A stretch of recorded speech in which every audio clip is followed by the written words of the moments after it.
Welcome to Hardly. Each book is distilled into 3 stories, giving you the key ideas in minutes. Today, we study together Peter W. Kingma's book, Cash is King. Maintain liquidity, build capital, and prepare your business for every opportunity, in which we probe into how failing to manage cash flow can cripple even successful companies, the balance between aggressive sales growth and cash management, the importance of a cash culture, and how to instill it within your organization. Peter W. Kingma has over 30 years' experience advising some of the largest and most recognizable corporations in the world on their financial positions. Don't go away. Hurdley, the editor, will be right back with the story. Let's explore 3 powerful stories that illustrate how the right or wrong cash flow management can make or break a company. These stories will guide us through crucial lessons about handling cash flow, aggressive growth, and establishing a cash-focused culture. Bob, the president of Owens Inc., is a well-meaning leader with a passion for growth. His company had expanded significantly and sales were booming. But with growth came the hidden complexities of cash flow management. One day, during a routine meeting, Carol, the CFO, bluntly warned Bob, "We've become a bank, Bob, and not a very good one." It hit Bob hard. He realized that while his team was celebrating increased sales, customers were taking far too long to pay their invoices. The company's days sales outstanding, DSO, had jumped from 45 to 65 days, meaning Owens was essentially giving out interest-free loans to customers, causing major cash flow issues. Bob's focus on growing sales without considering payment timelines had created a dangerous imbalance.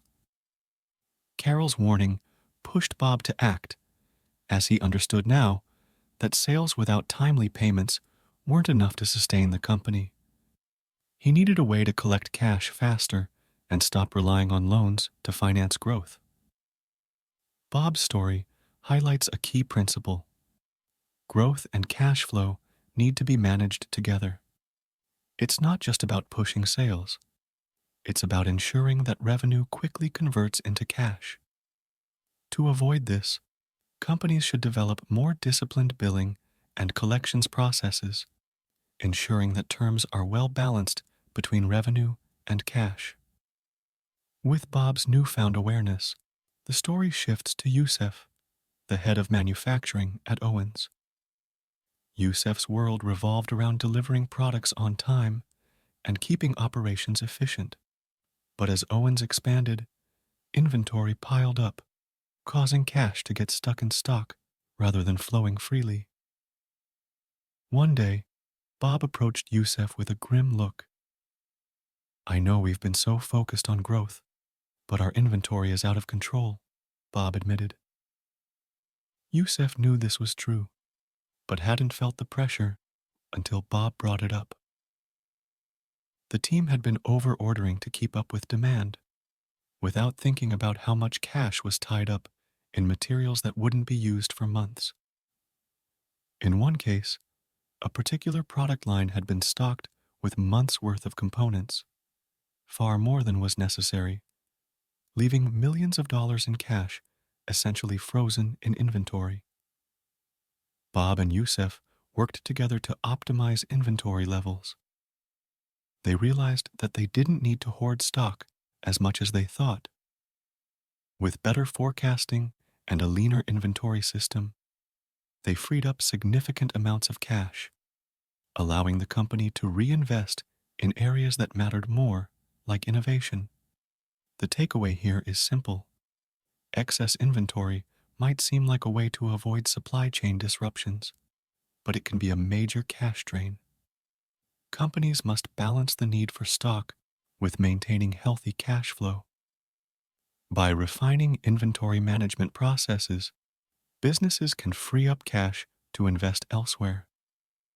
As Owens worked to improve its financial situation, the final challenge emerged in the form of credit risk. Carol approached Bob again, this time with an alarming report. Several key customers were starting to pay later and later, some of them outright stalling payments. It wasn't that they couldn't pay. They simply knew they could get away with delaying their invoices.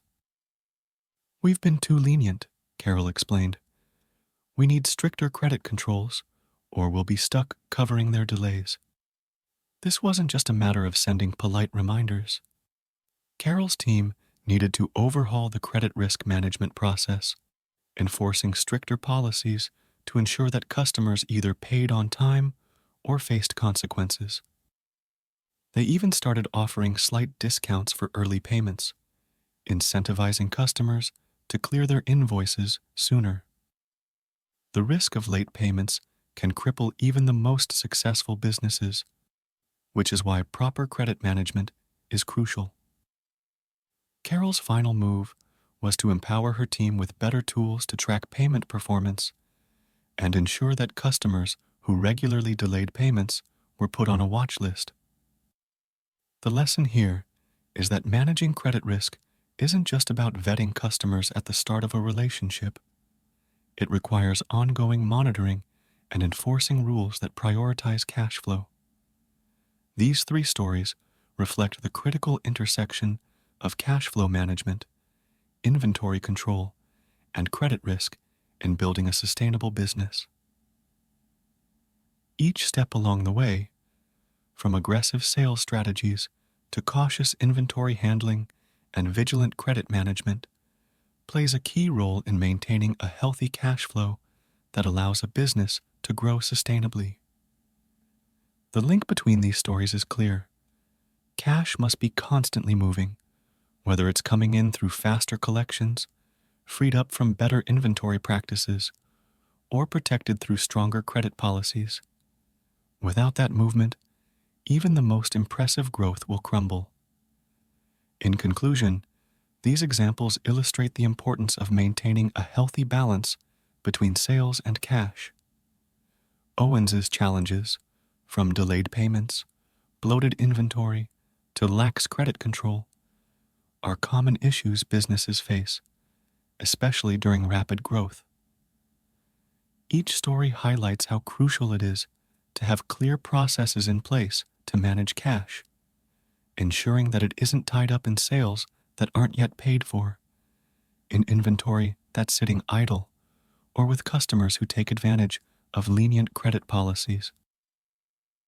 As the editor of Hardly, I believe that through these lessons, we can start looking at cash not just as a financial metric, but as the heartbeat of a business, where every decision about growth, inventory, and credit affects the company's future in real time. Each story comes from the most representative real-life cases selected by the Hardly team from this book.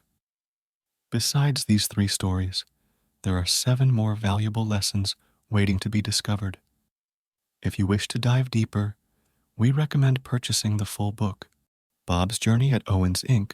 serves as a clear reminder that even a thriving business can face serious challenges without proper cash management. As we've seen, managing cash flow, balancing growth, and embedding a cash culture are critical for long-term success. One final story from Owens brings home these lessons.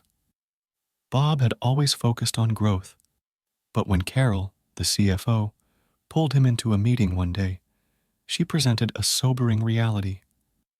Owens had invested heavily in new equipment, counting on future sales to cover the costs.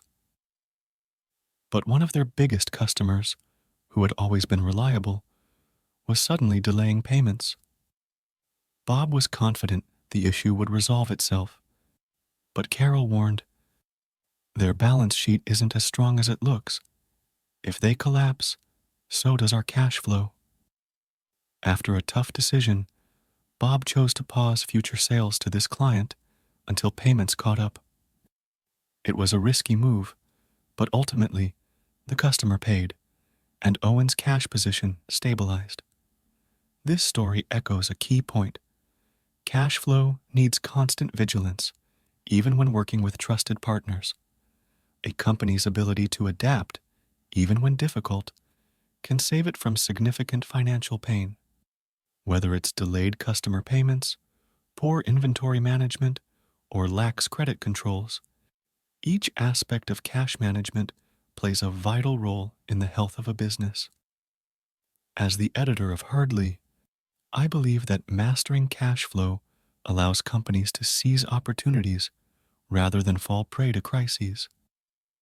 Each story comes from the most representative real-life cases selected by the Hardly team from this book.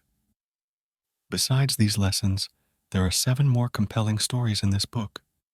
If you wish to dive deeper, we recommend purchasing the full book.